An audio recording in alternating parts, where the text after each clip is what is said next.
નમસ્કાર મિત્રો, મોટા સમાચાર સામે આવી રહ્યા છે ત્યારે વાત કરવામાં આવે તો દુઃખદ ઘટના બની હતી। જી હા મિત્રો, ત્યારે વાત કરવામાં આવે તો ડીસામાં ડુવા રોડ પર આવેલી ગેરકાયદે ફટાકડાની ફેક્ટરી અને ગોડાઉનમાં ભીષણ આગ ફાટી નીકળતા 18 મજૂરોના મોત થયા છે। જ્યાં મિત્રો ત્યારે વાત કરવામાં આવે તો મૃતકોમાંથી 4 થી 5 કિશોરોનો પણ સમાવેશ થાય છે।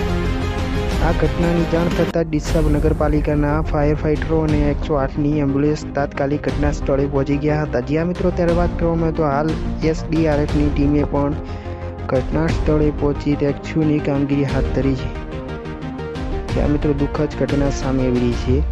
ત્યારે વાત કરવામાં આવે તો એફએસએલની ટીમે દ્વારા પણ વિસ્ફોટની તપાસ હાથ ધરવામાં આવી છે।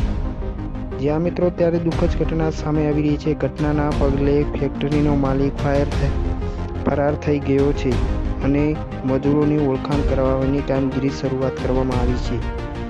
બસ અત્યારે આટલું જ। અમારી ચેનલમાં તમે નવા હોય તો લાઇક, શેર અને સબસ્ક્રાઈબ કરો।